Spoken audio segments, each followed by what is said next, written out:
Sir मुझे आप अगर को होस्ट बना देंगे तो मैं अपनी स्क्रीन शेयर कर पाऊंगा। यस यस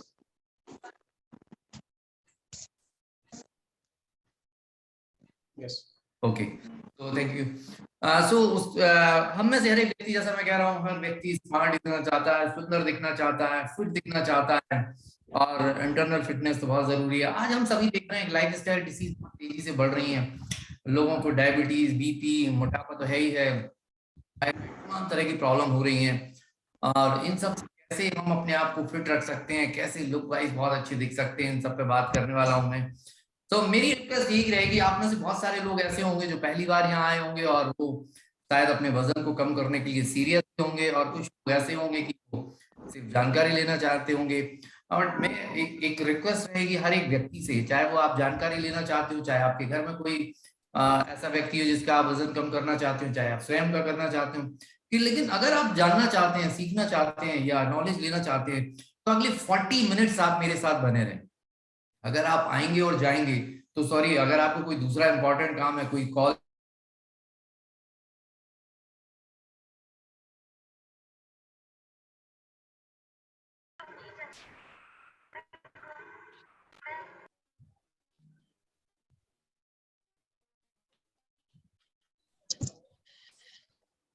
वॉइस नहीं आ रहा है। हेलो सर, वॉइस नहीं आ रहा आपका। यस यस किया है वापस। यस यस, तो अब अभी आ रहा है वॉइस? हाँ यस सर। यस यस तो अगले 40 मिनट बने रहें। अगर आप वाकई चाहते हैं कि आप अपने आप को फिट रखें, अगर आप चाहते हैं कि आप इसी से अपने आप को सेफ रख पाए, तो अगले 40 मिनट मुझे दें। मैं ये गारंटी कर सकता हूं कि आपको आज जो मैं बताने वाला हूं, अगर आप वो अपने आप को अप्लाई करते हैं तो आप अपना वेट मैनेज कर सकते हैं, आप अपने आप को लाइफस्टाइल डिसीज से बचा सकते हैं, और अगर आपके पास कोई लाइफस्टाइल डिसीज है तो आप उसको मैनेज भी कर सकते हैं, उसको कम से कम दवाइयों के साथ उसको मैनेज कर सकते हैं। चलेगा? तो अगले 40 मिनट साथ रहे हम। Yes yes sir yes. Okay okay, तो आप अंगूठा दिखा देंगे, मुझे समझ में आ जाएगा। मैं अपनी स्क्रीन शेयर करूं sir? Yes yes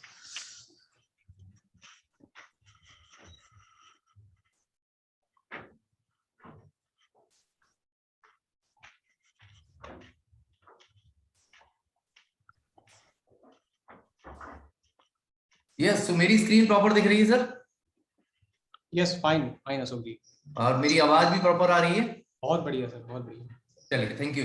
so welcome आज आप सभी का। आज के सेशन का नाम है हमारे लिए हेल्थ अवेयरनेस प्रोग्राम, खासकर ओबेसिटी के लिए, कि हम कैसे अपने वजन को, अपने मोटापे को कंट्रोल करके देख रखते हैं।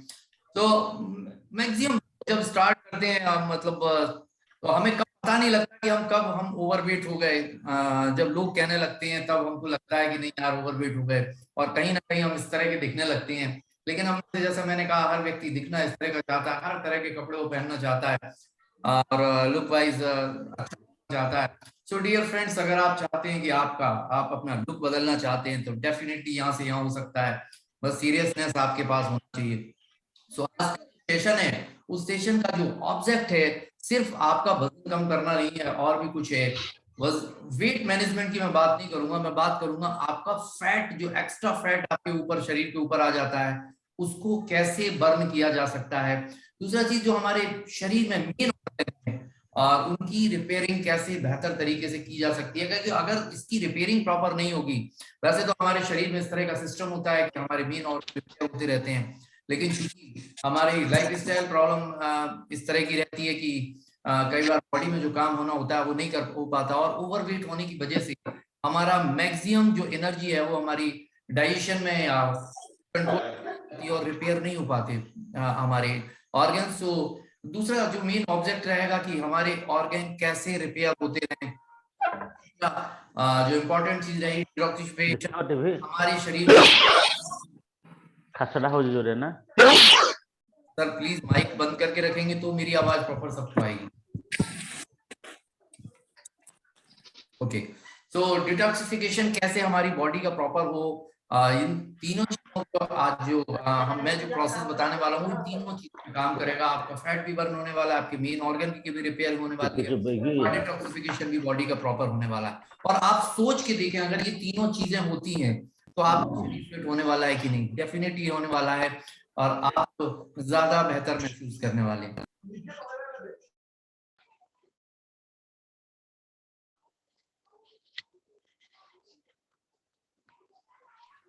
ऑब्वियसली 10 साल में इस लगभग पिछले 10 साल में इंडिया के अंदर लगभग ओबेसिटी से रिलेटेड केस जो हैं वो डबल हो गए हैं, है ना। नंबर्स में बात करें तो लगभग 30 मिलियन पर्सन हैं ओबेसिटी का शिकार, और ये फैक्ट। और अगर ओबेसिटी हमें होती है, वेट ज्यादा होता है, तो और बहुत सारी डिसीज हमारे शरीर में आती हैं, और उसमें सबसे बड़ी जो चीज होती है डायबिटीज की तरफ, क्योंकि डायबिटीज और ओबेसिटी के जो रीजन है वो लगभग सेम है।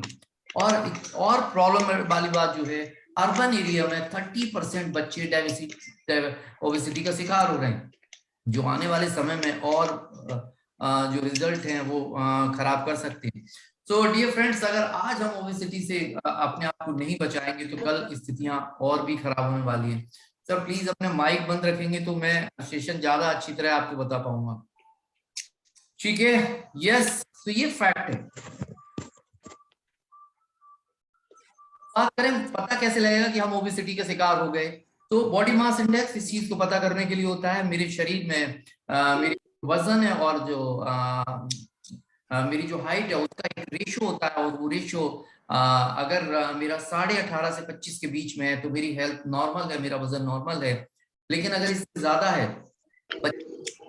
तो कहीं ना कहीं मैं ओवरवेट हूँ, और अगर 30 से ऊपर है तो ओबेसिटी का शिकार हो चुका हूं मैं, और कहीं ना कहीं मुझे इस चीज पर ध्यान देने की जरूरत है कि मैं अपने वजन को कंट्रोल करूं। मेरे शरीर में जो फैट होता है वो दो तरह का होता है, सबकॉन्टिन्यूस फैट और विसरल फैट। हमारे शरीर में विसरल फैट जो है वो ज्यादा डेंजरस होता है, और अगर इसका रेशो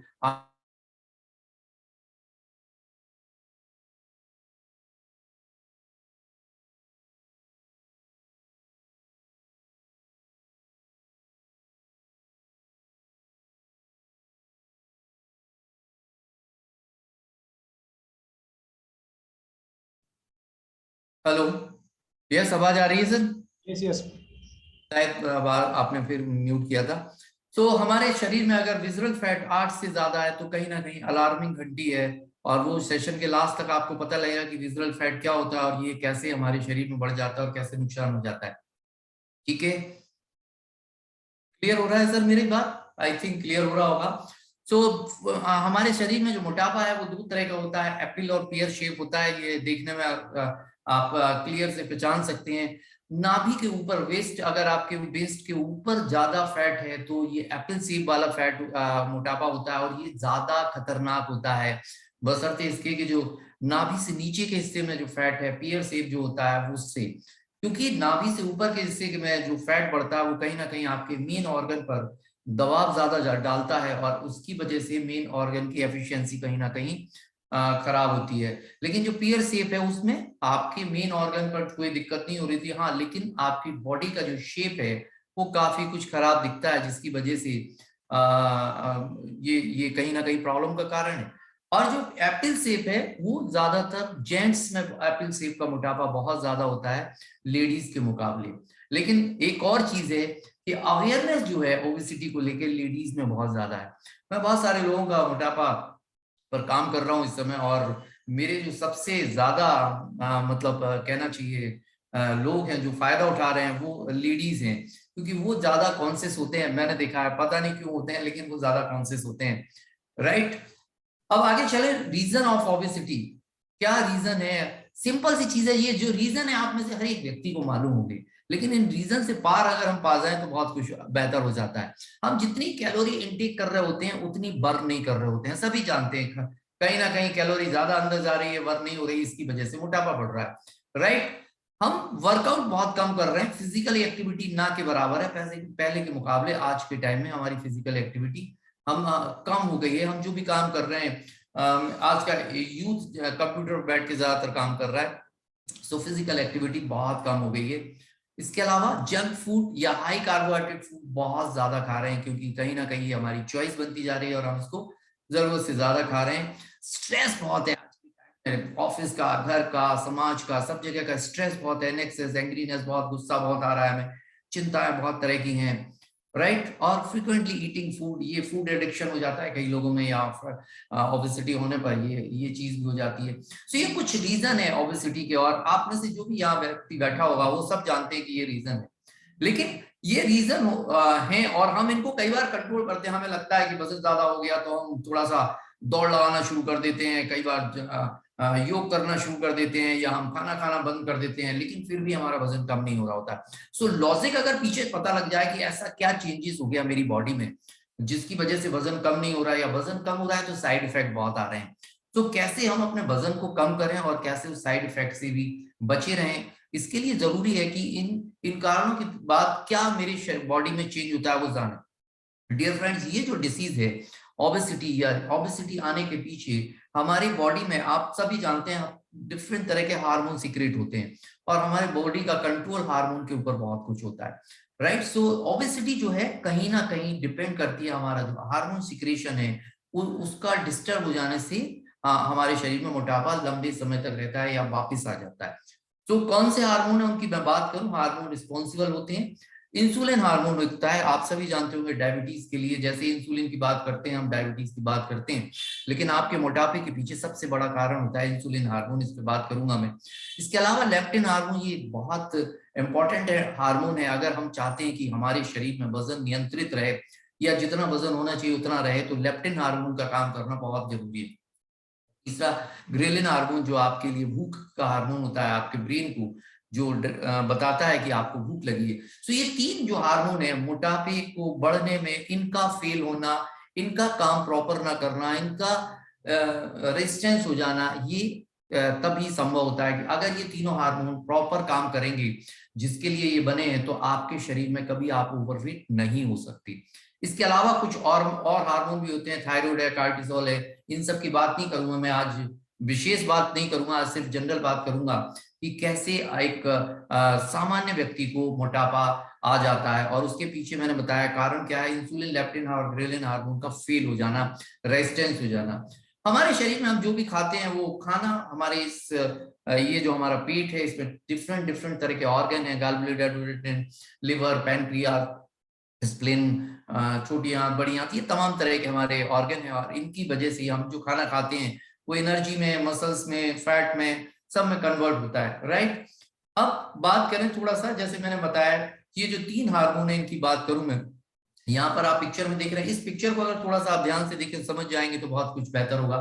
हमारा ब्रेन बना हुआ है ऊपर, और नीचे स्टोमक है जहां पर लिवर वगैरह है, स्टोमक है पूरा, हाँ, हमारा कहना चाहिए पाचन तंत्र है, और ये तीनों हार्मोन बता रखे हैं आपको, राइट। सो जब भी आपका जो स्टोमक है लगभग 90 मिनट से 1 घंटे के अंदर खाली हो जाता है, जो आप खाते हैं वो आगे बढ़ जाता है, तो वो जैसे ही खाली होता है तो उसमें आपके स्टोमक में ग्रेलिन हार्मोन रिलीज होता है, और ग्रेलिन हार्मोन ब्रेन को ये बताता है कि भैया खाना, आप भूख लगाओ शरीर को क्योंकि स्टोमक खाली हो गया है, राइट। सो ग्रेलिन हार्मोन का ब्रेन को संदेश देने का काम होता है कि अब स्टोमक खाली हो गया है, आप भूख लगाइए जिससे कि खाना खाया जाए।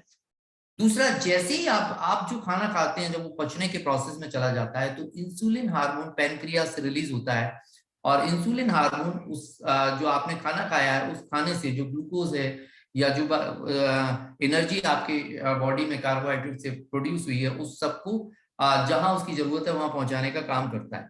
तो जब भी भूख लगने वाली बात होती है तो आपका ब्रेन पैनक्रियास से कंसल्ट करता है या उसको आदेश देता है कि क्या आप इंसुलिन बनाने के लिए तैयार हो। तो इंसुलिन के बारे में अगर मैं एक नट शेल में बात करूं कि अगर ज्यादा इंसुलिन रिलीज हो रहा है तो आपके शरीर में फैट जो है ज्यादा बनने वाला है, अगर इंसुलिन प्रॉपर रिलीज हो रहा है तो आपके शरीर में फैट नहीं बनेगा। सो ज्यादा इंसुलिन आपके शरीर में फैट जो बनाने का मूड बढ़ा देता है, ठीक है। और तीसरा हार्मोन है जो लेप्टिन हार्मोन, ये हार्मोन क्या करता है, जब आपने खाना खाया वो खाना तमाम चीजों में डिस्ट्रीब्यूट हो गया, उस खाने में से कुछ फैट जब बनता है और उस फैट को जब तक बर्न नहीं हो जाए ये हार्मोन अलाउ नहीं करता ब्रेन को कि वो भूख लगाए। यस, समझ में आई मेरी बात। यानी लेप्टिन हार्मोन आपके शरीर में जो फैट इकट्ठा हो रहा होता है उसको बर्न करने में बहुत बड़ा काम करता है। जब तक वो बर्न नहीं हो जाएगा उस आपके शरीर को भूख लगने नहीं देगा, ग्रेलिन हार्मोन भरे कितना कहता रहे। तो जब तक लेप्टिन हार्मोन का संदेश नहीं मिलता आपका ब्रेन आपको अलाउ नहीं करता कि आपको भूख लगे।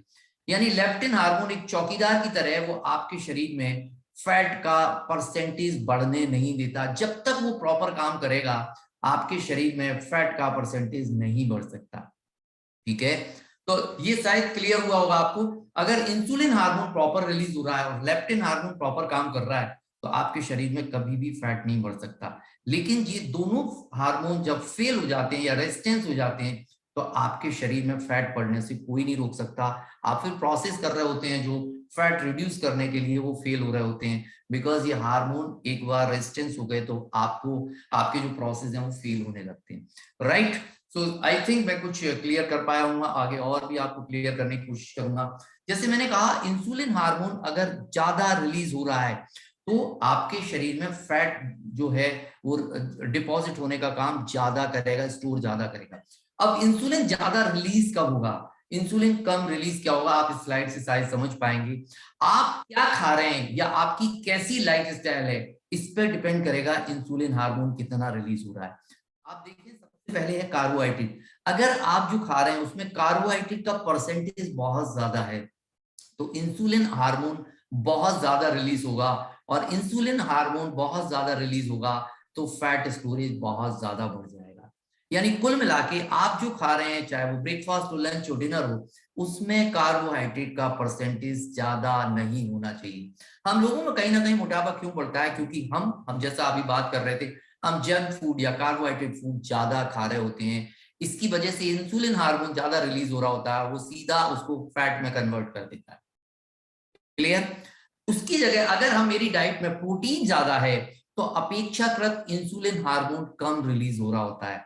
यानी कुल मिला के कार्बोहाइड्रेट की जगह अगर प्रोटीन हम डाइट लें तो हमारे शरीर के लिए बेहतर होता है। और तीसरा, उसके बाद आप देख रहे होंगे फैट वो जो बेस्ट गुड फैट है आपके शरीर के लिए, एसडीएल, जो ड्राई फ्रूट्स वगैरह में मिलते हैं।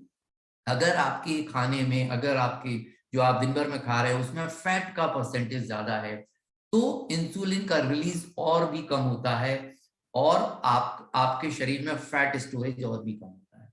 राइट, सो डियर फ्रेंड, अगर आप अपने खाने को मेंटेन करती हैं, अगर आप अपने खाने में कार्बोहाइड्रेट को रिस्ट्रिक्ट करते हैं, फैट और प्रोटीन पर ज्यादा ध्यान देते हैं, तो इंसुलिन कम रिलीज होगा और आप बेहतर स्थिति में रहेंगे। अब थोड़ा सा और बात करें। अब अगला पॉइंट जो दिया हुआ एक्सरसाइज। अब आप एक्सरसाइज में देखें, अगर एक्सरसाइज आप करते हैं तो इंसुलिन रिलीज तो नहीं होता, साथ में आपका जो फैट है वो बर्निंग मोड में चला जाता है। यानी अगर शरीर में जमा हुआ फैट है वो भी बर्न होने लगता है अगर आप एक्सरसाइज करते हैं तो। और इसके बाद लास्ट में एक और चीज आप देख रहे होंगे, फास्टिंग। अगर आप अपने खाने के बीच में गैप बढ़ा रहे होते हैं, अगर आप फास्टिंग कर रहे होते हैं तो आपका फैट जो है बहुत तेजी से बर्न हो रहा होता है। आई थिंक इस स्लाइड से आपको बहुत कुछ क्लियर हो गया होगा। आपने अगर ये 3 काम कर लिए, वो भी तरीके से मैं अभी बताऊंगा सिस्टमेटिकली, अपने खाने में आपने रेशियो प्रॉपर कर लिया कार्बोहाइड्रेट प्रोटीन फैट का, आपने कुछ एक्सरसाइज करना शुरू करी और आपने फास्टिंग करना शुरू करी, तो आप अपने फैट को बर्न कर सकते हैं, आप अपने इंसुलिन रेजिस्टेंस को बचा सकते हैं, आप अपने शरीर में इंसुलिन रिलीज को कम कर सकते हैं। राइट, आगे चलें डियर फ्रेंड्स। हमारे शरीर में इंसुलिन रिलीज कहां से होता है? पैनक्रियास से, और लिवर हमारा मेन ऑर्गन है। क्या हुआ, आप थोड़ा सा सोचने की कोशिश करें। आपने और हमने जो खाना खाया उसमें कार्बोहाइड्रेट का परसेंटेज बहुत ज्यादा है, और कार्बोहाइड्रेट का परसेंटेज बहुत ज्यादा है तो क्या हुआ, ज्यादा इंसुलिन रिलीज हुआ, क्योंकि ब्रेन पैनक्रियास को उतना ही ऑर्डर देगा कि भैया बहुत ज्यादा ग्लूकोज आ गया है बॉडी में, आप ज्यादा इंसुलिन रिलीज करो। और एक स्वस्थ व्यक्ति जिसे डायबिटीज नहीं है, उसकी पैनक्रियास बहुत अच्छा काम कर रही है, बहुत सारा इंसुलिन रिलीज हो गया। अब ये इंसुलिन का काम क्या होता है, ये फैट का मतलब चेंज हो जाता है, ये ग्लूकोज फॉर्म में हो जाता है। ये ग्लूकोज को आपके बॉडी में जहां जरूरत है वहां पहुंचाता है, सेल्स में पहुंचाता है, मसल्स में पहुंचाता है और लिवर में पहुंचाता है। सेल्स और मसल्स की अगर रिक्वायरमेंट पूरी हो गई होती है तो वहां एक्स्ट्रा ग्लूकोज इंसर्ट नहीं हो सकता, लेकिन लिवर में इंसुलिन फोर्सफुली वो ग्लूकोज इंसर्ट कर देता है। और जब लिवर में एक्स्ट्रा ग्लूकोज पहुंचता है उसकी कैपेसिटी से ज्यादा, तो लिवर एक काम करना शुरू कर देता है, उस ग्लूकोज को विसरल फैट में कन्वर्ट करना शुरू कर देता है। और यहां से हमारे शरीर में समस्याएं बढ़ना शुरू हो जाती हैं, क्योंकि जैसा मैंने शुरू में कहा था, विसरल फैट सबसे ज्यादा हानिकारक फैट होता है मेरी बॉडी के अंदर। आप देख पा रहे हो अगली पिक्चर में कि विसरल फैट जो है वो कहीं ना कहीं मेरे मेन ऑर्गन पे डिपॉजिट होने लगता है। और मेन ऑर्गन कहाँ रहते हैं? पेट के अंदर रहते हैं, नाभि के सामने वाले हिस्से पर। और ये कहीं ना कहीं हमारे लिए ज्यादा दिक्कत देता है, क्योंकि ये मेन ऑर्गन की एफिशिएंसी को, ये ओबेसिटी तो बढ़ा ही रहा है, आपका पेट तो बढ़ ही रहा है, आपका शरीर में वजन तो बढ़ ही रहा है, लेकिन साथ में ये जो मेन ऑर्गन है उनकी एफिशिएंसी को भी रिड्यूस करता है। क्यों करता है? क्योंकि ये सेल के ऊपर, जो मेन ऑर्गन सारे हैं वो सेल से बने हैं, उन सेल के ऊपर विसरल फैट डिपॉजिट हो जाता है, तो सेल के अंदर ऑक्सीजन न्यूट्रिशन नहीं जा पाते, जिससे सेल का डेवलपमेंट रुक जाता है। और कई बार आपने देखा होगा, मैं एक एग्जांपल देता हूँ, कोई व्यक्ति कहता है कि साहब वो व्यक्ति रात को हमारे साथ बैठे थे और उनको, या शाम को बैठे थे, रात को अटैक आ गया, ये कैसे हो गया? वो तो अच्छे फिट दिख रहे थे। मालूम है उनके शरीर में हार्ट क्यों फेल हुआ? क्योंकि हार्ट की जो सेल है वो उसको न्यूट्रिशन नहीं मिल रहा था, और वो धीरे धीरे डेड हो रहे थे। जब वो 50% से ज्यादा डेड हो जाते हैं, उसमें 3 4 5 साल का समय लगता है, तब वो हार्ट फेल हो जाता है, चाहे वो किडनी हो किडनी फेल हो जाता है, या लिवर हो लिवर फेल हो जाता है। सो ये अल्टीमेट प्रोसेस कब चलता है? जब विसरल फैट कहीं ना कहीं मेरे मेन ऑर्गन्स पे डिपॉजिट हो जाता है। चले, और विसरल फैट डिपॉजिट होने की वजह से कहीं ना कहीं सबसे पहले लिवर पर डिपॉजिट होता है, फैटी लिवर हमारा हो जाता है, जिसकी वजह से लिवर फंक्शनिंग खराब होने से डाइजेशन भी खराब होता है, और हमारी एनर्जी लॉस भी होना शुरू हो जाती है। स्ट्रोक आ सकता है, एब्डोमिनल मेरे शरीर में आर्टरी की डिसीज हो सकती है, छोटी छोटी बच्चियों पीसीओडी की प्रॉब्लम हो रही होती है, हाई कोलेस्ट्रॉल हो रहा होता है, हार्ट की प्रॉब्लम हो रही होती है, हाइपोथायराइड जो प्रॉब्लम है वो इसकी वजह से। तो ये तमाम तरह के, और मोटापे के साथ साथ ये सारी चीजें भी, इसके अलावा टाइप 2 डायबिटीज बहुत तेजी से होती है, तो ये सारी चीजें भी कहीं ना कहीं इकट्ठी हो रही होती है। राइट, सो अब बात करें, थोड़ी सी चीजें क्लियर हुई होंगी आपको। तो रूट कॉज क्या है? रूट कॉज है मेरे शरीर में इंसुलिन और लेप्टिन हार्मोन का रेजिस्टेंस होना। अब इंसुलिन हार्मोन आपको वैसे क्लियर हो गया होगा, मैं नट सेल में थोड़ा सा बताता हूँ। हमने जो खाना खाया उसमें कार्बोहाइड्रेट ज्यादा था, ज्यादा इंसुलिन बना, और ज्यादा इंसुलिन बना तो फैट में ज्यादा कन्वर्ट हुआ, वो फैट कहीं ना कहीं सब जगह डिपॉजिट हुआ, एनर्जी में कन्वर्ट कम हुआ, और आप थोड़ा सा कमजोर, अपने आप को नॉन एनर्जेटिक फील करते हैं, वेट बढ़ रहा होता है, एनर्जी लेस होने लगती है, और आप खाने पर आपको लगता है शायद थोड़ा सा चीजें और खाई जाएं, और इस तरह से आपके शरीर में फैट बढ़ रहा होता है, और इंसुलिन हार्मोन जो है वो रेजिस्टेंस हो जाता है, काम करना बंद कर देता है, और इस केस में आपको सबसे पहले डायबिटीज भी हो जाती है। तो पहला चीज हो जाता है इंसुलिन रेजिस्टेंस होना, और दूसरा चीज जैसे मैंने कहा लेप्टिन हार्मोन जब तक ये प्रॉपर काम कर रहा है तब तक आपके शरीर में फैट नहीं बढ़ सकता, क्योंकि ये फैट को बर्निंग मोड में लाता रहता है। लेकिन जब आपके शरीर में कार्बोहाइड्रेट का आप ज्यादा खा रहे होते हैं, एक्स्ट्रा फैट हो रहा होता है, एक्स्ट्रा फैट हो रहा होता है, तो क्या होता है? वो कहीं ना कहीं लेप्टिन हार्मोन भी रेजिस्टेंस हो जाता है, वो काम नहीं कर पाता। मैं एक एग्जांपल के रूप में बताता हूँ, आप एक बिल्डिंग में रह रहे होते हैं, और उस बिल्डिंग में आपको सेव करने के लिए सबसे पहले एक चौकीदार होता है। अगर चौकीदार मुस्तैद है, प्रॉपर काम कर रहा है, तो आप सेफ रहते हैं, आपके घर में चोरी होने की संभावना नहीं रहती। लेकिन अगर बहुत सारे चोर इकट्ठे आ जाएं, 100 200 लोग, 50 लोग, तो वो क्या करेंगे? आपके चौकीदार को साइलेंट कर देंगे, फिर वो काम नहीं कर सकता जिसके लिए है। यही होता है जब आपके शरीर में इंसुलिन रेजिस्टेंस होने के बाद फैट बढ़ना शुरू होता है, और लेप्टिन हार्मोन भी रेजिस्टेंस हो जाता है, फिर आप तमाम प्रोसेस कर रहे होते हैं और आप अपने वजन को कंट्रोल नहीं कर पाते।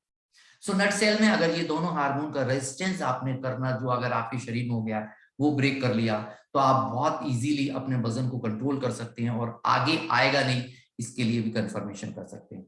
राइट, जब हमारा वजन बढ़ जाता है तो हम क्या करते हैं? फिर तमाम तरह के प्रोसेस, जिम, भाग दौड़, खाना छोड़ देते हैं लोग, खाना जिम में जाना शुरू कर देते हैं। अल्टीमेटली हमें ये देखना होता है कि हम फैट के बर्निंग मोड में हैं या वजन कम करने के मोड में। कई बार आपने देखा होगा लोग जिम जाके एक्स्ट्रा वर्कआउट करके और अपने वजन को कम कर लेते हैं, लेकिन उनके शरीर में फैट का परसेंटेज कम होने की जगह मसल्स का परसेंटेज गिर जाता है, और वो और तमाम तरह की बीमारियों से ग्रसित हो जाते हैं, या फिर जैसे ही वो वर्कआउट बंद करते हैं तेजी से वजन और डबल बढ़ जाता है। सो राइट नाउ आपको और हमें ध्यान रखना है कि फैट को बर्न किया जाए, फैट का बर्निंग मोड लाया जाए, और उसको प्रॉपर करके हम अपने शरीर को बेहतर रख सकते हैं। ठीक है, तो करना क्या होगा? सबसे पहले हमें हार्मोन, लेप्टिन हार्मोन, पहले अपने चौकीदार को रिलीज करना है, बहुत जरूरी है। चौकीदार घंटी बजाता रहेगा तो समस्याएं कम रहेंगी, और उसको लेप्टिन हार्मोन को का जो रेजिस्टेंस है उसको तोड़ने के लिए एक बहुत शानदार हर प्रकृति ने बनाई, और उसका नाम है गार्सिनिया कंबोजिया। अगर आप गार्सिनिया कंबोजिया का सेवन करते हैं तो आपका जो लेप्टिन हार्मोन रेजिस्टेंस है वो बहुत जल्दी ब्रेक होता है। और गार्सिनिया कम्बोजिया क्या है, इंडोनेशिया के मूल में पाया जाने वाला एक पौधा है, एक ऐसा फल है, अंगूर के दाने से लेकर संतरे तक होता है, पीले भूरे रंग का होता है। इसका मेन जो उपयोग होता है वो इस तरह का दिखता है, और इसका मेन उपयोग होता है जो लेप्टिन हार्मोन है रेजिस्टेंस उसको खत्म करने के लिए। इसमें हाइड्रोक्लोरिक एसिड होता है जो फैट से लेप्टिन को रिहा कर देता है। मतलब जैसे बहुत सारे चोरों ने, गुंडों ने किसी को पकड़ रखा है, लेकिन ये गार्सिनिया कम्बोजिया उनको उस गुंडों से, उस पुलिस वाले को या चौकीदार को आजाद करा देता है, तो वो प्रॉपर काम करने लगता है। सो गार्सिनिया कम्बोजिया एक बहुत इंपॉर्टेंट हर्ब है वेट मैनेज करने के लिए, राइट। सो पहला काम आपके शरीर में गार्सिनिया कम्बोजिया जाना शुरू होना चाहिए। दूसरा काम, आप प्रॉपर वर्कआउट आपको करना पड़ेगा। डियर फ्रेंड्स, अगर आपने अपना वजन कम करना है तो आपने कम से कम 45 मिनट वर्कआउट करना पड़ेगा। जब तक आपका पसीना नहीं निकलेगा तब तक आपके शरीर में जो टॉक्सिन जमा हो रहे हैं वो नहीं निकलेंगे, आपके मसल्स डेवलप नहीं हो रहे होंगे, और जो कार्बोहाइड्रेट आप इनटेक कर रहे हैं उसका यूज नहीं हो रहा होगा। सो आप नॉन एनर्जेटिक फील करेंगे और आपका वेट तेजी से बढ़ रहा होगा। सो अगर आप चाहते हैं कि आपका वजन मेंटेन रहे, सो वर्कआउट करना पड़ेगा, बहुत जरूरी है। अगली चीज, फास्टिंग करना पड़ेगा। जैसे मैंने कहा, आपको अपने खाने के बीच में गैप बढ़ाना पड़ेगा।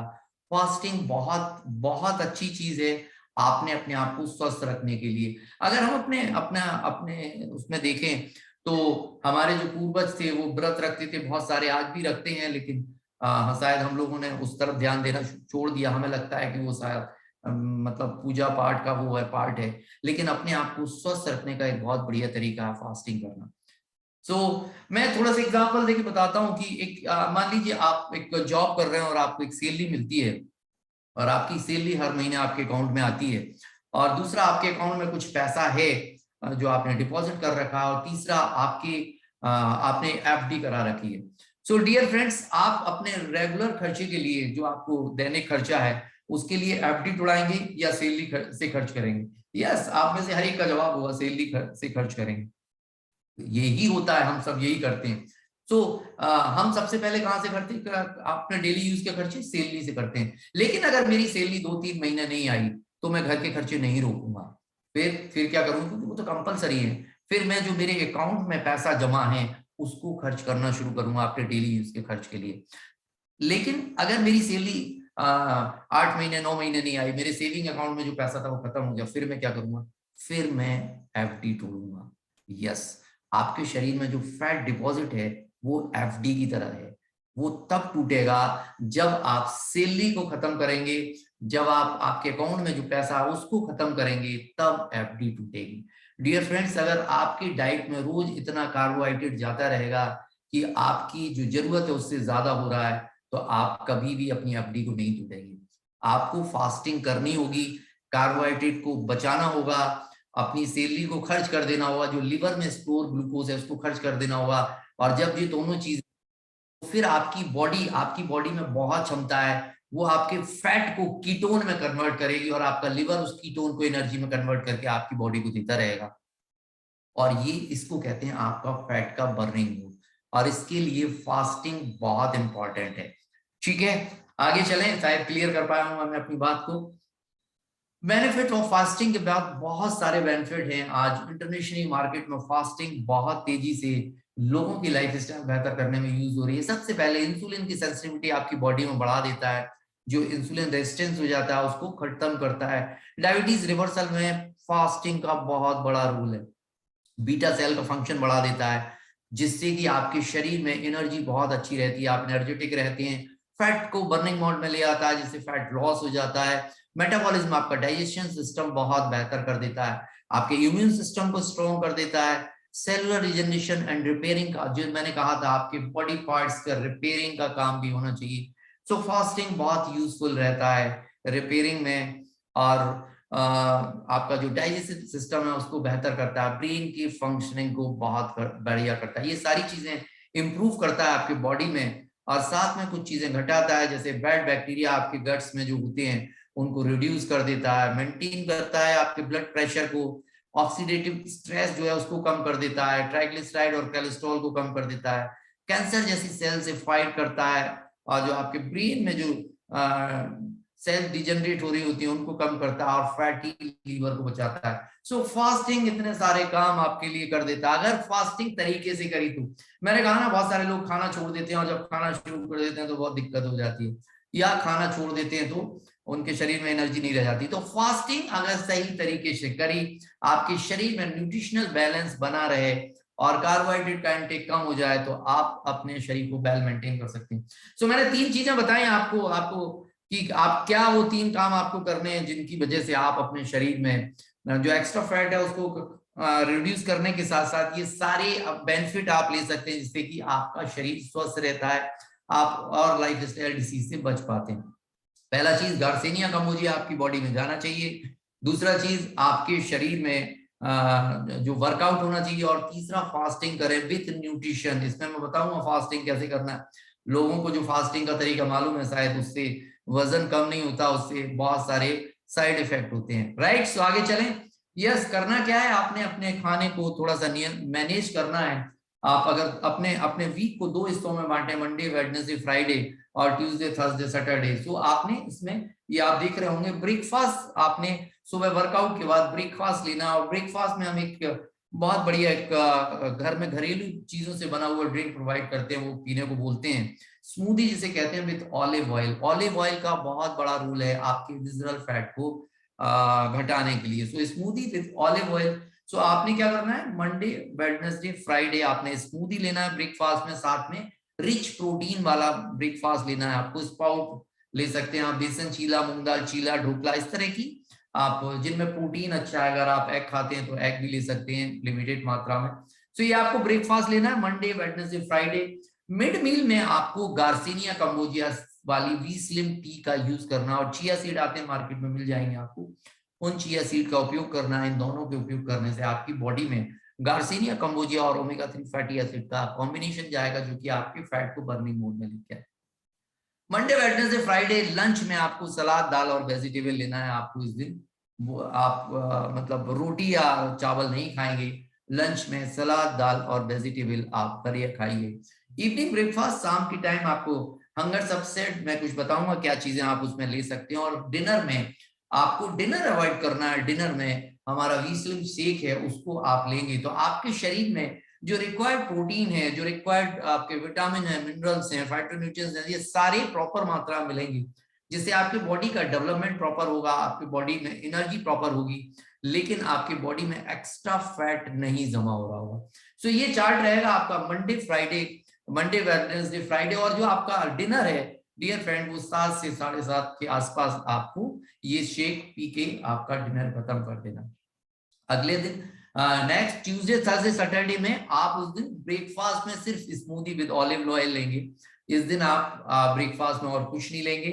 मिड मील में अगेन वी स्लिम टी और चिया सीड। लंच में आपको सलाद, दाल, वेजिटेबल, साथ में आप चपाती या चावल, राइस, जो भी आप कौन सा खा सकते हैं वो बताऊंगा जो बेहतर रहेगा आपके लिए।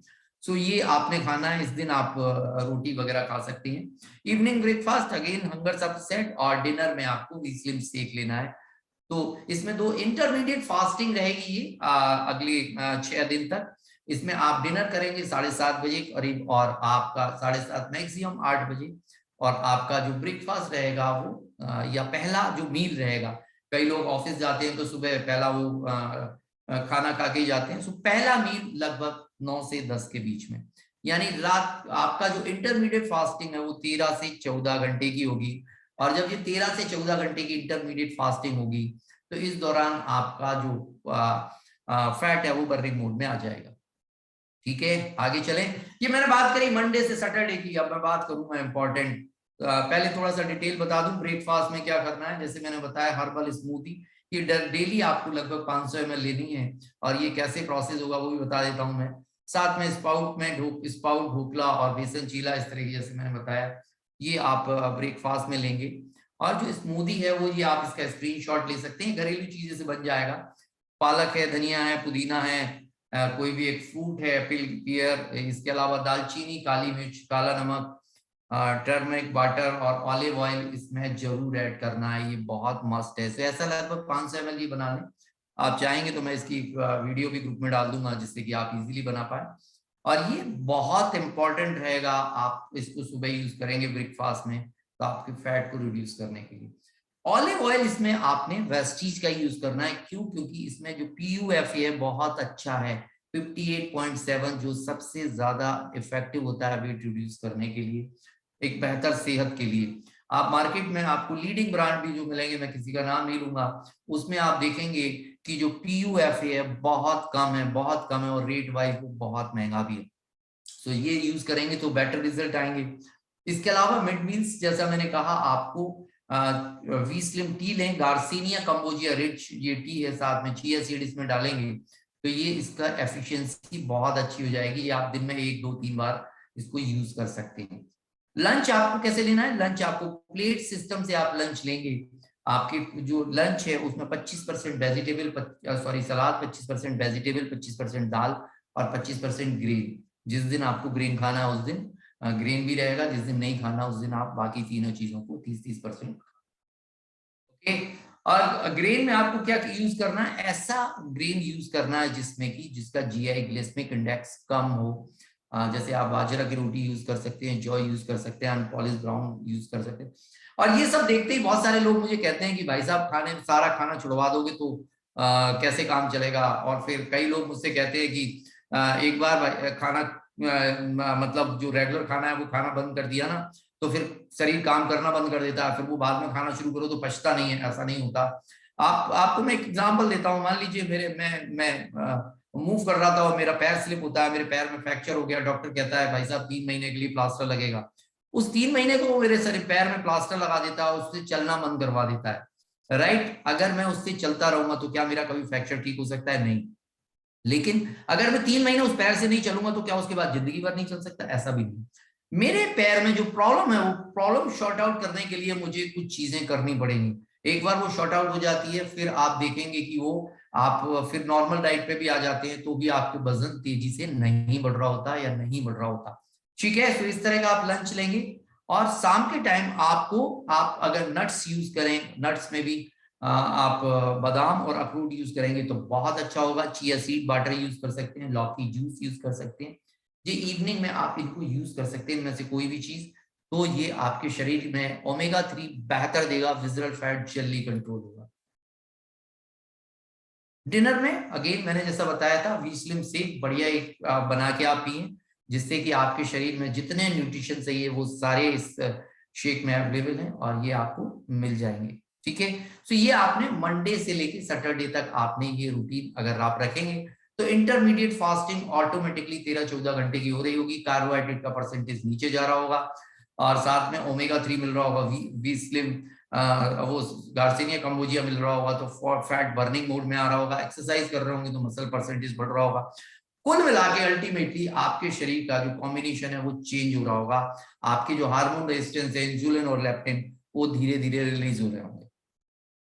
इसके अलावा संडे को करना है बहुत इंपॉर्टेंट, जूस फास्टिंग। और इस दिन आपके आपके शरीर में सबसे बेहतर काम होने वाला है रिपेयरिंग आपके बॉडी की और डिटॉक्सिफिकेशन। संडे को आपको वेजिटेबल जूस बना के 2 3 4 बार आप इसको पिएंगे और ये सारे प्रोसेस आपको मिल जाएंगे कि कैसे कब कौन सा जूस आपको पीना है। सो वेजिटेबल के आप डिफरेंट इसमें क्या होगा, मिनरल्स बहुत रिच रहेंगे, प्लस डाइजेशन करने की बॉडी को जरूरत नहीं रहेगी। हमारी बॉडी की 70% एनर्जी डाइजेशन में खर्च होती है और जब एक दिन आपकी बॉडी को डाइजेशन नहीं करना होगा तो वो उस एनर्जी को आपके बॉडी पार्ट्स की रिपेयरिंग, आपके बॉडी में डिटॉक्सिफिकेशन में यूज होगा और आपके शरीर के ऑर्गन बेहतर हेल्दी हो जाएंगे। तो जूस फास्टिंग आयुर्वेद के हिसाब से करना। आयुर्वेद में कलर, आपके शरीर में 7 चक्र होते हैं, उन सब चक्रों पर कलर का कॉम्बिनेशन होता है।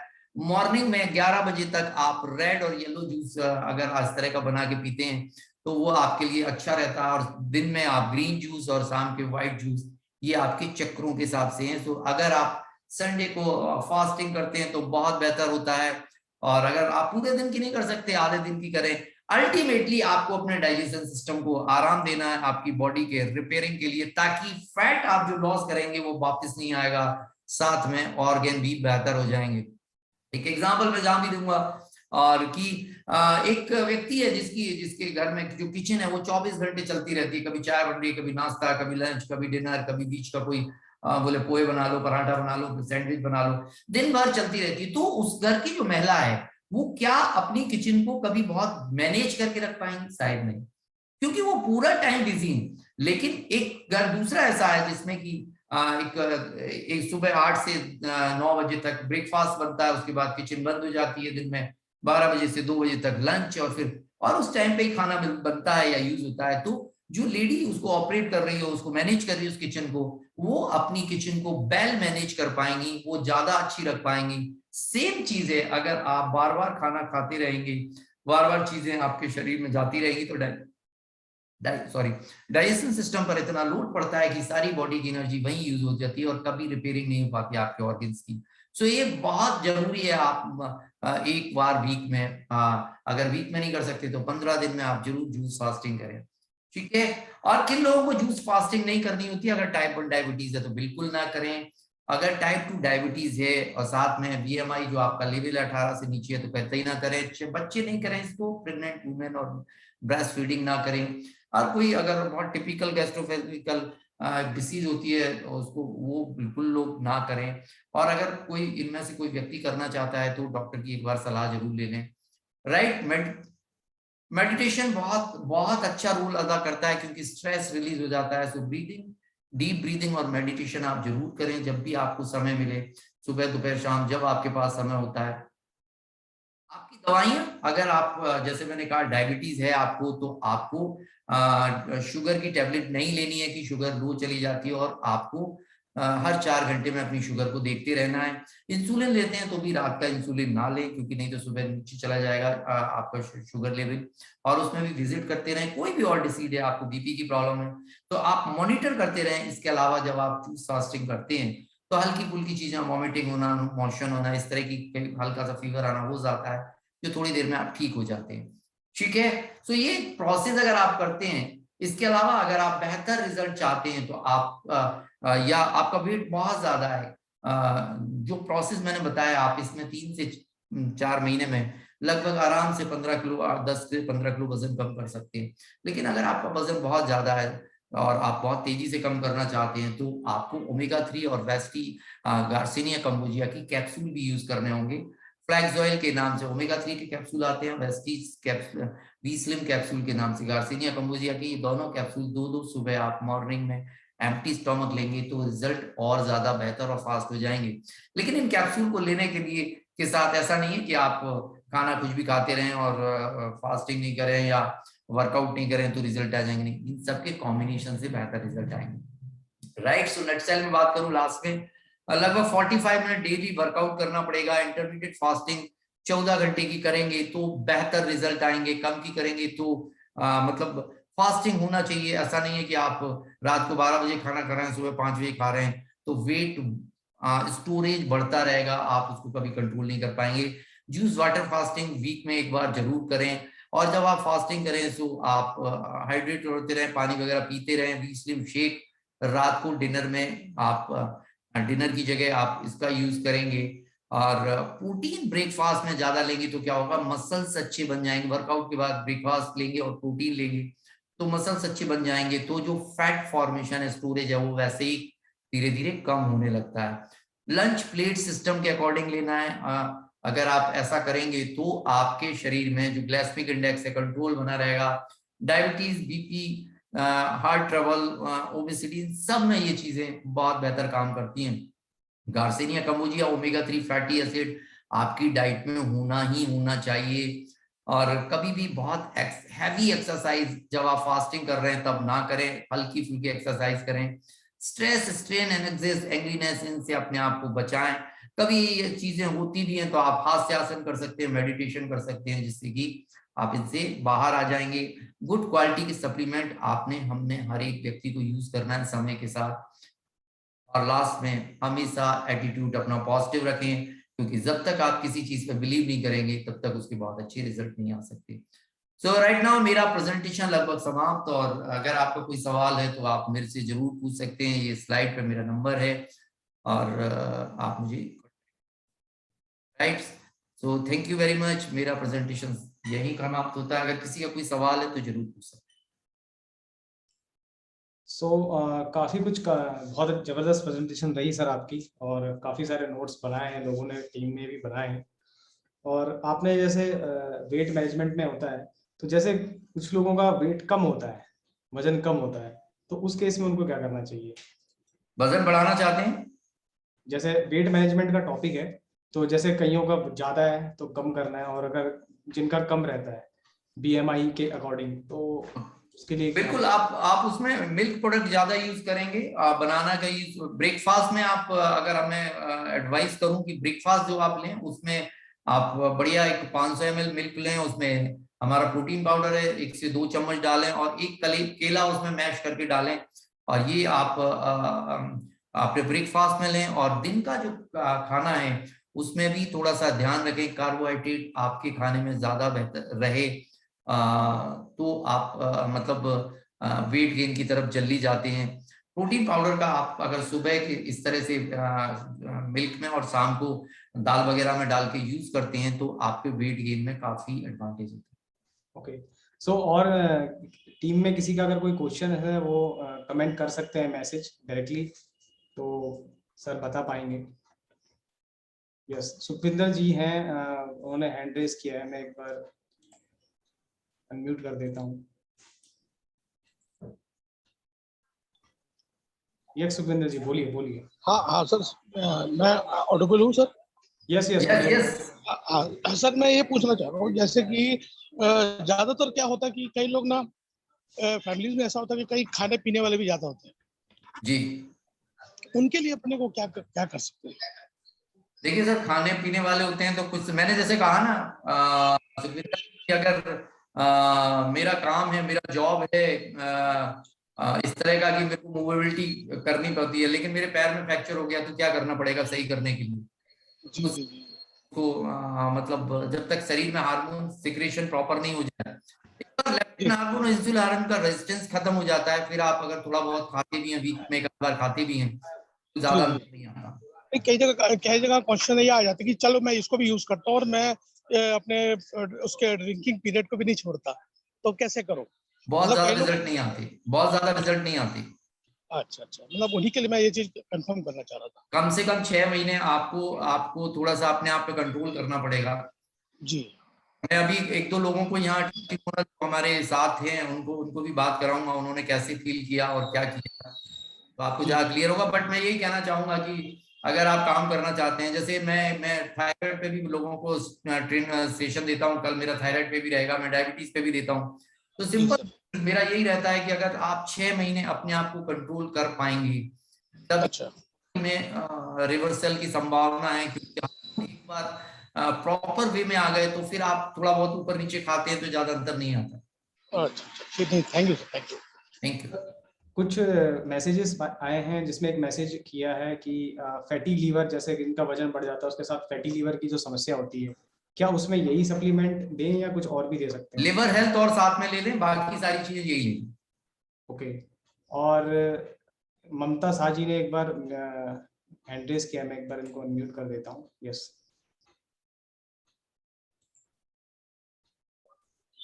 सर, अगर यूरिक एसिड रहता है तो ये डाइट में कितना चेंज होना चाहिए? और यूरिक सर आप एसिड, बहुत फास्ट गए हैं, तो कुछ कुछ बातें हमारी रह गई है। आपका फोन नंबर भी नहीं हुआ है, तो स्टार्टिंग में मेरा मेरा मेरा ये ये लग ही सेशन नहीं रहा रिकॉर्ड था। हो गया मैडम, मेरा ये सेशन रिकॉर्ड हो गया, अनूप जी टेलीग्राम चैनल पे डाल देंगे तो आप बिल्कुल वापस भी देख सकते हैं। Yes yes. हाँ, और जी, आपने क्या यूरिक क्वेश्चन पूछा एसिड है रहता, यूरिक एसिड से रिलेटेड? हाँ, अगर यूरिक एसिड है तो फिर ये हम ये जो मिल्क शेक है वो नहीं ले सकते, राइट? यूरिक एसिड कितना है आपका? आई डोंट रिमेम्बर, थोड़ा है मतलब अगर फॉर दैट बहुत पर्पस। हल्का सा यूरिक एसिड है, ज्यादा प्रॉब्लम नहीं है, तो प्रोटीन, क्योंकि जो बीस्लिम शेक है ना उसमें प्रोटीन का परसेंटेज बहुत ज्यादा नहीं है। आप जो हमारा प्रोटीन पाउडर है उसको लेंगे तो यूरिक एसिड में प्रॉब्लम आएगी, लेकिन हमारा जो बीस्लिम शेक है उसमें बहुत ज्यादा प्रोटीन नहीं है। लेकिन अगर आपको फिर भी इस तरह का है कि आप उसको यूज नहीं कर पा रहे हैं, तो आप उसकी जगह मतलब हल्का खाना खा सकते हैं, बहुत हल्का खाना, साथ में आप इस क्या कहते हैं कॉम्बायोटिक्स हमारा ले सकते हैं, जिससे कि विटामिन मिनरल आपको साथ में मिलते हैं। और लाइट खाना आप थोड़ा सा अन्न को परहेज करें, मतलब उसमें ओट्स वगैरह यूज कर सकती हैं इवनिंग में। क्योंकि आपके वो रेसिपीज सभी में भी थोड़ा प्रोटीन है ना? रेसिपीज आपने चिल्ला वगैरह दिया, उसमें भी प्रोटीन है। इस चीज में और आप जैसे चिल्ला वगैरह दिया ना, तो उसमें भी थोड़ा प्रोटीन जाता है, प्लस मैं वही इसमें कह भी रहा हूँ मैम, थोड़ा अगर आपको यूरिक एसिड की मतलब बहुत सीवियर यूरिक एसिड होता है तो एक बार दिक्कत होती है, लेकिन अगर हल्का फुल्का यूरिक एसिड है तो आप मतलब वेजिटेबल से, अगर कच्चा वेजिटेबल आप लेते हैं तो डायरेक्टली उससे बहुत अंतर नहीं आता। ओके, ठीक है, thank you sir. Thank you. Yes, एक मैसेज इसमें आया है कि कुछ लोग मतलब करते हैं फास्ट कम करने के लिए, कम खाते हैं, लेकिन वो उनका वजन बढ़ ही रहा होता है, लेकिन वो बहुत कम खाना खा रहे होते हैं, तो उसके लिए मतलब क्या रहेगा इनके लिए? ये जो कम खा रहे होते हैं लेकिन वजन फिर भी बढ़ रहा होता है, कारण ये होता है कि एक तो या तो मतलब कार्बोहाइड्रेट का परसेंटेज उस खाने में ज्यादा है, दूसरा चीज उनके हार्मोन लेप्टिन हार्मोन रेजिस्टेंस हुआ पड़ा है, जिसकी वजह से वो वेट जो है स्टोरेज मोड में जाता है, क्योंकि वो बर्न नहीं हो पाता। तो उसके लिए उनको वही करना पड़ेगा, वीस्लिम टी जो है उसका यूज काफी करें, सुबह स्मूदी जरूर पिए, जिसको मैंने बनाने का प्रोसेस भी आपको बताया था, आप रिकॉर्डिंग में भी वो आपको मिल जाएगा, उसको बना के पिए, बहुत इफेक्टिव वो आप यूज करेंगे। यस यस, यहाँ पर नीलेश जी हैं, वो कोई क्वेश्चन पूछना चाहते हैं। जी नीलेश जी पूछिए। Sir, there is a very fantastic sessions. बहुत ब्रिलियंट जो एक्सपीरियंस शेयर किया आपने सर। Thank you sir. मैं सर ये पूछना चाहता था, जैसे आपने वेट गेन के लिए प्रोटीन पाउडर इंटेक करना चाहिए विद मिल्क, तो वैसे वेट लॉस के लिए प्रोटीन पाउडर कैसे उसको इंटेक करना चाहिए? वेट लॉस में वीस्लिम से इंटेक करें, वो बेहतर रहता है। अच्छा, तो ये डेली जो रूटीन में प्रोटीन पाउडर जो इंटेक करे वो उसका उससे वेट गेन में असर पड़ेगा, वेट लॉस में फर्क पड़ेगा या नहीं पड़ेगा? मेरे को समझ में नहीं आ रहा, आपका थोड़ा सा क्लियर नहीं हो रहा। मैं ये पूछना चाहता हूँ कि वेट, जैसे वेट लॉस करना है, अगर प्रोटीन पाउडर इंटेक करते हैं तो उससे कुछ फर्क पड़े या नहीं पड़ेगा? प्रोटीन पाउडर इंटेक करते हैं और वेट लॉस करना चाहते हैं, यस यस।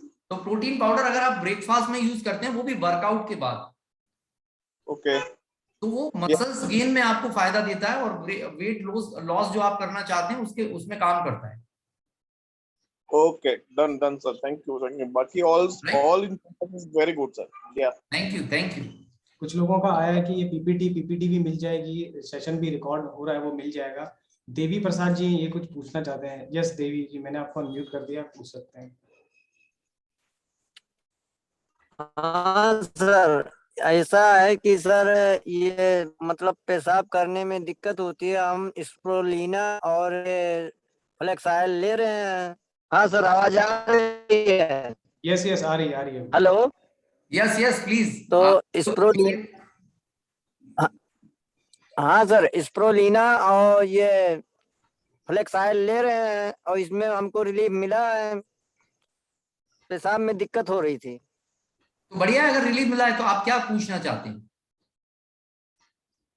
हाँ सर, तो कोई डिफेक्ट तो नहीं होगा? एक बार अगर पेशाब में दिक्कत हो रही है तो एक बार आप प्रोस्टेट चेक करा लें। आपकी एज क्या है?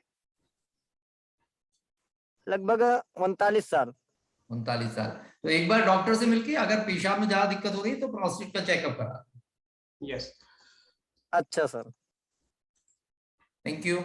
ओके, लास्ट एक सवाल लेना चाहेंगे रक्षित श्रीवास्तव जी का, मैंने अनम्यूट कर देता हूँ। यस,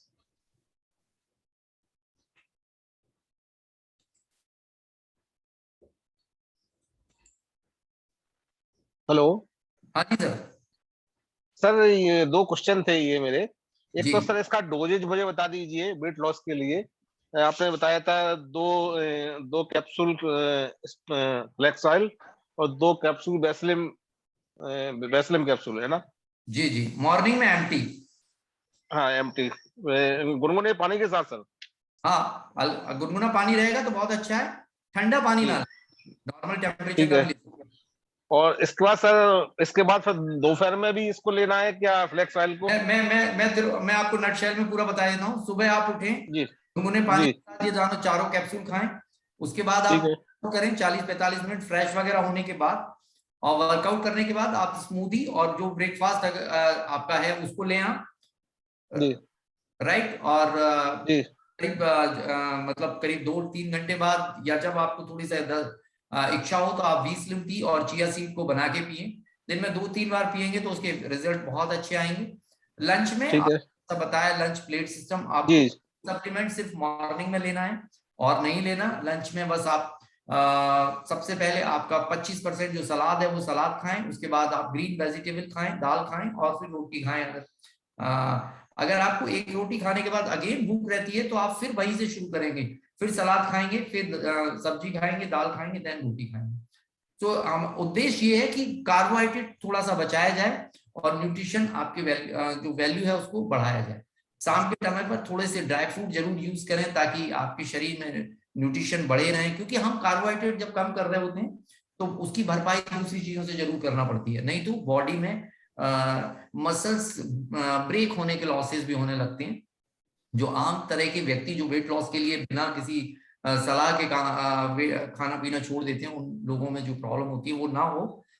इवनिंग में थोड़ा सा आप ड्राई फ्रूट्स, बादाम और अखरोट यूज करेंगे तो सबसे अच्छा है। और फिर आप 7:30 बजे करीब डिनर लें, उसमें आप जो 20 लिम सेक लें। तो ये प्रोसेस आप, और संडे को जूस फास्टिंग करें, तो आप देखेंगे कि 3 से 6 महीने में मिरेकल रिजल्ट होंगे आपके पास, मिरेकल। यस, बहुत बढ़िया सर। एक क्वेश्चन आया है इसमें कि 65 साल की एज है और वेट है 90 kg, तो Okay. Not able to do मतलब एक्सरसाइज वगैरह उतना नहीं कर सकते, तो उनके लिए जस्ट सप्लीमेंट कैसे, मतलब अगर बिल्कुल। किसी की एज ज्यादा है तो सप्लीमेंट आप जो बताया गया वो डाइट उस तरह से लें, जूस फास्टिंग करें, और उसके लिए आप अगर आप एक्सरसाइज नहीं कर सकते तो कपाल भाती एक प्राणायाम होता है। यस, बाबा रामदेव की साइट देखेंगे तो उस पर आपको मिल जाएगा, और उसको आपको कम से कम 30 मिनट तक करना है। पहले दिन नहीं कर पाएंगे, कोई भी नहीं कर पाता। 2 मिनट से शुरू करें और उसको ड्यूरेशन बढ़ाएं, रोज 1 मिनट बढ़ाएंगे। और कपाल भाती का वेट रिड्यूस पर, या जो पेट से रिलेटेड बीमारियां या हार्ट डिसीज पर बहुत अच्छा इफेक्ट है। तो आप अगर एक्सरसाइज नहीं कर पाते, कपाल भाती प्राणायाम करें और अनुलोम विलोम प्राणायाम करें। यस। सो काफी चीजें कवर हो ही गई हैं। मैं चाहूंगा संदीप जी, एक दो टेस्टिमोनल भी जो यस यस यूज कर रहे हैं, वो उनको आप अनम्यूट करें। सीमा श्रीवास्तव मैम, अगर आप हैं यहाँ, आप देख लें, अगर सीमा जी हैं, सीमा श्रीवास्तव, तो आप उनको अनम्यूट कर सकते हैं। मैं एक बार उनको कर देता हूँ। यस, मैंने सीमा जी को अनम्यूट किया है। यस, सीमा जी प्लीज बताएं, आपने क्या यूज किया, कैसे यूज किया, और आपका क्या एक्सपीरियंस है। Hello, good morning sir. मैंने मेरी हाइट एक्चुअली 5 फीट 1 इंच से थोड़ी सी कम है। उस हिसाब से मैंने इसकी वेट लिया अपना, तो 59 kg था जुलाई के फर्स्ट मंथ में। फिर मैंने बोला कि ये वेट तो मेरी हाइट के अकॉर्डिंग थोड़ा ज़्यादा है। मैंने कहा एटलीस्ट मुझे 5 kg वेट तो कम करना है। तो मैं बहुत सारे लोगों को VCM शेक और कैप्सूल दिया करती थी। तो मैंने पहले 15 दिन मैंने केवल शेक और कैप्सूल लिया, उससे ही मेरा लगभग 1.5 किलो वजन कम हो गया 15 दिन में। तो फिर मुझ में थोड़ा सा जोश आया, तो फिर मैं VCM टी लेकर आई। और फिर आपने जैसे बताया था ना, तो मैंने जूस फास्टिंग भी किया, हाफ डे किया, फुल डे तो नहीं किया। हर संडे को जूस फास्टिंग करती थी, मतलब आफ्टरनून तक। फिर रात में थोड़ा हल्का खाना खाती थी, मतलब वो भी बहुत जल्दी, मतलब ज़्यादा से ज़्यादा 7:30 तक मैं रात का खाना खा लेती थी, वो भी बहुत लाइट, जैसे 2 चपाती और बिल्कुल सादा सी सब्जी, इसके अलावा कुछ भी नहीं खाती थी मैं। और बाकी 6 डेज में मैंने शाम के डिनर को बिल्कुल स्किप कर दिया था, और जो भी मतलब मुझे थोड़ा बहुत लेना रहता था। और हाँ, सबसे मेन चीज़, मैंने दूध वाली चाय बहुत कम कर दी थी, क्योंकि मेरी पूरे दिन में लगभग 4 कप चाय हो जाती थी। तो मैंने सिर्फ 1 कप चाय कर दी थी 4 की जगह, और उसकी जगह पे मैं VSlim टी लेती थी। तो फिर जब मैंने लगभग 1.5 महीने बाद अपना वेट किया था, तो 5.5 किलो वेट मेरा कम हो गया था 1.5 महीने में। फिर उसके बाद मैंने थोड़े दिन और प्रयास किया, तो मेरा 1 किलो और कम हो गया, तो अभी मेरा 53 kg वेट है। वंडरफुल। Thank you ma'am. और हैं पारुल माहेश्वरी मैम, यस अगर आप हैं तो प्लीज उनको अनम्यूट करें। Yes, Parul Maheshwari, yes yes yes, मैंने अनम्यूट कर दिया है। यस पारुल मैम, अगर आप सुन पा रहे हैं तो प्लीज बताएं। यस यस यस, सभी को नमस्कार। जैसा कि मैम ने बताया कि उनका वेट रिड्यूस हुआ, मुझे भी ऐसा लगता था कि मेरा वेट बढ़ता जा रहा है। लॉकडाउन पीरियड में काफी वेट मैं गेन कर चुकी थी, तो मैंने जून मंथ में सर को फॉलो किया। सर ने मुझे जैसे जैसे बताया, मतलब हमारे सेशंस होते थे, उसके अकॉर्डिंग टू मैंने डाइट प्लान किया और उसको फॉलो किया। उससे मेरा आज मतलब जब मेरा वेट था तब 71 केजी था जब मैंने स्टार्ट किया था, जिसके कारण मुझे बहुत सारी प्रॉब्लम्स भी हो रहे थे। मेरे नीज में प्रॉब्लम होने लग गई थी और बैक में भी प्रॉब्लम हो रही थी, पेन होता था क्योंकि वेट ज्यादा था। लेकिन आज जो मेरा वेट है, आज करंट में मेरा वेट है 63, यानी कि मतलब मैंने जून से लेके अब तक अपने वेट को कम किया। और सही मैं बताऊं, शुरू में जो मैंने फॉलो किया था, अब तो मैं उतना डाइट भी नहीं फॉलो कर रही हूँ। थोड़ा फेस्टिवल्स हैं तो खाने में कुछ ना कुछ आ ही रहा है, लेकिन उसके बाद भी मेरा वेट बढ़ा नहीं है। वो मतलब धीरे धीरे रिड्यूस हो रहा है और कहीं भी कोई मतलब वीकनेस नहीं लगती है। जैसे मैंने लोगों को सुना है, मैं भी सोचती थी कि वजन कम करने से कुछ नहीं होगा, वजन वापस आ जाता है, वेट वापस गेन हो जाता है, बट ऐसा नहीं है फ्रेंड्स। जब एक बार यहाँ हम सिस्टम को फॉलो करते हैं तो वो धीरे धीरे कम होता चला जाता है और बढ़ता नहीं है। अब वो बात अलग है कि आप सोचें कि हम पिज्जा खाएं, बर्गर खाएं, ये सब खाना शुरू कर दें तो फिर तो किसी का भी आएगा, लेकिन ऐसा नहीं है। आप अपनी डाइट को अगर कंट्रोल करते हैं और लिमिट में रहते हैं तो वापिस सब कुछ ठीक रहता है। और मैंने जैसे कि सर ने बताया, मतलब एक्सरसाइज इसमें बहुत इफेक्ट करती है, वो मैंने मतलब उसको किया। और साथ में स्मूदी जो सर ने बताया वो बहुत इफेक्टिव है फ्रेंड्स। आप यहाँ जितने भी लोग हैं अगर फॉलो करना चाहते हैं तो उसको लीजिएगा और उससे बहुत अच्छे रिजल्ट्स आते हैं। उसमें ऑलिव ऑयल जो ऐड किया है वो बहुत अच्छा काम करता है। साथ में ग्रीन टी जो हमारी वी स्लिम टी है, अगर उसको आप लेते हैं तो अमेजिंग, एक तो टेस्ट बहुत अच्छा है, बहुत अच्छा लगता है। दूसरी चीज, जो लोग चाय पीते हैं ना और कहते हैं एसिडिटी हो रही है, वो शिकायत बिल्कुल खत्म हो जाएगी। यानी कि मतलब कहते हैं एक प्रोडक्ट से आपको बहुत सारे फायदे मिलने वाले हैं। वेट तो कम होगा ही होगा, साथ में आपका जो आपके स्वास्थ्य है वो बहुत बेहतर होगा। तो मैं बहुत खुश हूँ और हैप्पी, मेरा वजन बहुत कंट्रोल कर चुकी हूँ। सो thank you. Thank you ma'am. और एक लास्ट टेस्टिमोनियल और बताऊंगा मैं, मृदुला गुप्ता हैं सर, अगर आप को देख यस पा यस, सर एक बार नाम बताएंगे इनका? मृदुला गुप्ता, MRIDULA। यस, मैं अनम्यूट कर रहा हूँ।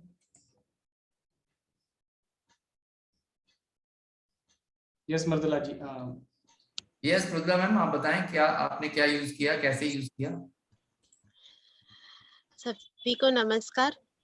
मेरा वेट 67.8 था, जो बहुत टाइम से कोशिश कर रही थी रिड्यूस हो जाए, लेकिन मैंने जैसे सर ने बताया वो प्लान फॉलो किया अप्रैल मंथ से, और अब मेरा वेट जो है 52.8 और 53 के बीच में वैरी करता है बस। और वेट मेरा रिवर्स नहीं हो रहा। अगस्त मंथ में मैंने अपना वेट जो मुझे चाहिए था 55 से नीचे वो एक्वायर कर लिया था, 53 रहने लगा था। उसके बाद मैंने थोड़ा खाना भी शुरू किया और अब तो मैं थोड़ा सा खा लेती हूँ कभी कभी, तो मेरा वेट रिवर्स नहीं हो रहा है। और मैं आपको अपना डाइट प्लान बता दूं मैं किस तरह से लेती हूँ। स्टार्टिंग जब मैंने की थी तो 2 फ्लैक्सजेल लेती थी और 2 बी स्लिम कैप्सूल खाली पेट लेती थी। और उसके बाद जैसा स्मूदी बताया सर ने, स्मूदी पीते थे और ब्रेकफास्ट वो लेते थे, और उसी तरह से जो डाइट प्लान था वो पूरी तरह से फॉलो कर रहे थे। और जब भी कभी कुछ खाने में आ जाता था तो बी स्लिम टी बढ़ा देते थे। और नाइट्रिक एसिड ड्रम करते थे। नाइट्रिक एसिड ड्रम आप लोग यूट्यूब से देख लीजिए, बहुत इफेक्टेड होता है, वेट रिड्यूस करता है। जो भी खाना खाते हैं उसके 90 मिनट बाद नाइट्रिक एसिड ड्रम करते थे। मतलब इमेजिंग रिजल्ट मिले, मैं तो सोच भी नहीं सकती थी मेरा वेट 52 और 53 भी हो सकता है कभी।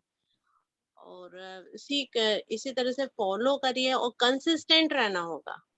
मतलब आपको एक बार वेट रिड्यूस हो जाएगा, फिर उसके बाद थोड़ा आपको फॉलो करना होगा। कम से कम 1 साल आप कंसिस्टेंट रहेंगे तो वेट फिर रिवर्स कभी नहीं करेगा। मैं 4 महीने 5 महीने कंसिस्टेंट रही, अब मैं कैजुअल हूँ तो मेरा वेट रिवर्स नहीं कर रहा है। पिछले मंथ से मैं बहुत स्ट्रिक्टली फॉलो नहीं कर रही, स्पेशली जो फास्टिंग वो बहुत इफेक्टेड है वेट रिवर्स ना करने में। वेट रिड्यूस भी करती है और वेट को रिवर्स नहीं होने देती है। जो लोगों को प्रॉब्लम आती है कि वेट घटने के बाद फिर बढ़ जाता है, तो फिर वो बढ़ता नहीं है वेट। और विस्लिम टी तो हमेशा ही लेना चाहिए, क्योंकि इससे अच्छी कोई चीज नहीं है। गार्डनेशिया कंपोजिया जितना यूज करेंगे उतना ज्यादा आपका वेट, क्योंकि लैप्टिन हार्मोन जितना रेजिस्टेंस रखेंगे आपका वेट हमेशा रिड्यूस रहेगा और होता रहेगा, मेंटेन रहेगा। Thank you. Thank you. So thank you. Back to Sandeep sir. Yes sir, ज्यादा ज्यादा के क्वेश्चंस है, काफी बार टाइप हुआ है, यहाँ पर आ रहा है कि हार्ट और लीवर को कैसे हेल्दी बनाएं। बिल्कुल, अगर हार्ट और लीवर को हेल्दी बनाना चाहते हैं आप, तो आप देखें मैक्सिमम चीजें मैंने जो बताई उसमें वो काम करेंगी। पहली चीज, आपके शरीर में वेट कम, वेट एक मतलब बीएमआई कंट्रोल्ड होना चाहिए, वेट आपकी बॉडी के हाइट के हिसाब से होना चाहिए। दूसरा चीज, जैसे मैंने बताया था, फास्टिंग में जब आप फास्टिंग करते हैं तो आपका ब्लड प्रेशर रिड्यूस होता है, आपका ट्राइग्लिसराइड कोलेस्ट्रॉल रिड्यूस होता है, और ओमेगा 3 फैटी एसिड ये बहुत काम करता है आपके शरीर में ट्राइग्लिसराइड और कोलेस्ट्रॉल को कम करने के लिए। तो अगर आपकी बॉडी में ट्राइग्लिसराइड एलडीएल जो है उसका परसेंटेज कम रहेगा, आपका वेट नॉर्मल रहेगा, तो आपके जो हार्ट है और लिवर की फंक्शनिंग ऑटोमेटिकली बेहतर हो जाएगी। बहुत बढ़िया। और सर आप जानते हैं कि आप योगा के एक्सपर्ट भी हैं, तो मतलब वजन को मतलब मेंटेन करने के लिए कौन सी ऐसी एक्सरसाइज है जो करनी चाहिए? मैं रिकमेंड करता हूं कि हर व्यक्ति को, जो आपका वेट ज्यादा है या नहीं है, लेकिन एटलीस्ट आप जो 45 मिनट वर्कआउट करें, उसमें कुछ मसल्स वर्कआउट के साथ साथ योग में आप कम से कम 2 से 3 सूर्य नमस्कार करें, और एक सूर्य नमस्कार का ड्यूरेशन करीब करीब 10 मिनट का होना चाहिए। शायद स्टार्टिंग में नहीं कर पाते हम, 1 मिनट 1.5 मिनट का सूर्य नमस्कार भी बहुत मुश्किल होता है, लेकिन अगर आप कंटिन्यूस करेंगे तो 6 महीने में आप, अगर 10 मिनट के 2 सूर्य नमस्कार आप सुबह सुबह से कर लेते हैं, कपाल भाती अनुलोम विलोम कर लेते हैं, आप ये माने आपसे कोसों दूर रहेगा कोई भी डिसीज, कोसों दूर। आपका डाइजेशन इतना परफेक्ट हो जाएगा, आपके पेट के अंदर के जितने मेन ऑर्गन है सारे बहुत परफेक्ट काम करने लगेंगे। और बिल्कुल आप में से मैक्सिमम लोग जानते होंगे कि अगर आपका पेट स्वस्थ है तो आपको बीमारियां छू भी नहीं सकती। तो यहाँ पर जो भी लोग हैं मैं उनसे यही कहूंगा कि सूर्य नमस्कार करना शुरू करें, कपाल भाती करना शुरू करें, अनुलोम विलोम शुरू करें। 3 चीजें, बहुत ज्यादा नहीं बता रहा मैं, बाकी तो फिर आप अलग अलग डिसीज के लिए बहुत सारे आसन होते हैं, लेकिन ये कॉमन 3 चीजें अगर आप करेंगे तो बहुत मिरेकल रिजल्ट आएंगे। सो वंडरफुल सेशन रहा। अभी भी क्वेश्चंस हैं और टाइम बहुत कम है, तो चलो मैं एक क्वेश्चन और लेता हूँ, फिर हम ओवर करेंगे। नंद कुमार जी हैं, वो कुछ पूछना चाहते हैं। Yes yes please sir. Yes Nand Kumar ji पूछिए। हेलो। हाँ जी सर। हाँ सर, मेरे वाइफ ने भी वेट लॉस का अपना ये ट्रीटमेंट लिया है।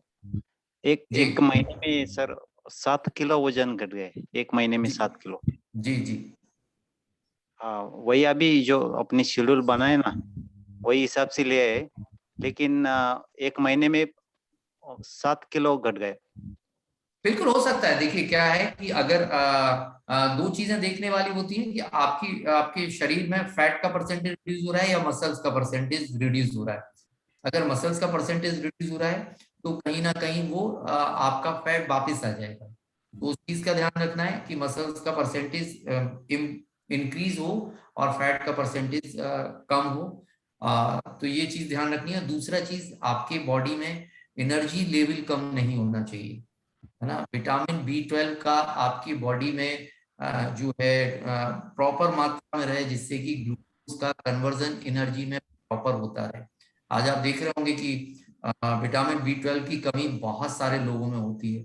उसका कारण है कहीं ना कहीं वेट रिड्यूस करने के लिए हम खाना पीना छोड़ देते हैं, एक्स्ट्रा वर्कआउट करते हैं, और विटामिन B12 अगर कम हो जाता है तो ग्लूकोज जो आपके शरीर में जा रहा है वो एनर्जी में कन्वर्ट नहीं हो पाता, तो आप मतलब बहुत थके थके महसूस करते हैं। इसलिए न्यूट्रिशन वैल्यू प्रॉपर रहे और मसल्स का परसेंटेज प्रॉपर रहे तो वजन कम हुआ है, बहुत अच्छी बात है, तो कोई दिक्कत नहीं है। लेकिन अगर मसल्स का परसेंटेज गिर गया तो दिक्कत वाली बात है। ओके सर, वो डेली कम से कम 45 मिनट वर्कआउट करते?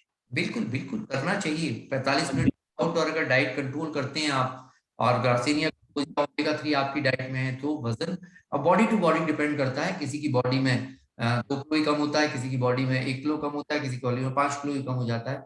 डिपेंड करता है कि तो आपका हार्मोन सिक्रेशन है कितना डिस्टर्ब हो चुका है। Okay sir, thank you.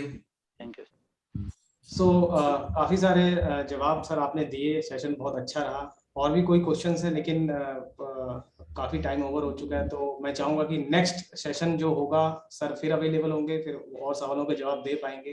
तो कल के सेशन में आप जरूर आइएगा। और कल का टॉपिक है सर आप ही बता दीजिए कल कौन सा? कल थायराइड के ऊपर मैं बात करूंगा। थायराइड आज के टाइम में बहुत तेजी से है, और थायराइड अपने आप में समस्या नहीं है।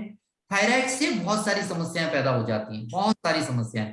थायराइड स्पेशली महिलाओं को, यंग एज महिलाओं को 30 से 40 के बीच में सबसे ज्यादा दिक्कत दे रहा है थायराइड, और उसकी वजह से उनको बहुत सारी और भी प्रॉब्लम हो रही हैं, जैसे कि मतलब वेट गेन हो जाना, PCOD की प्रॉब्लम साथ में शुरू हो जाना, प्रेगनेंसी नहीं आना, सेक्सुअल हार्मोन डिस्टर्ब हो जाना।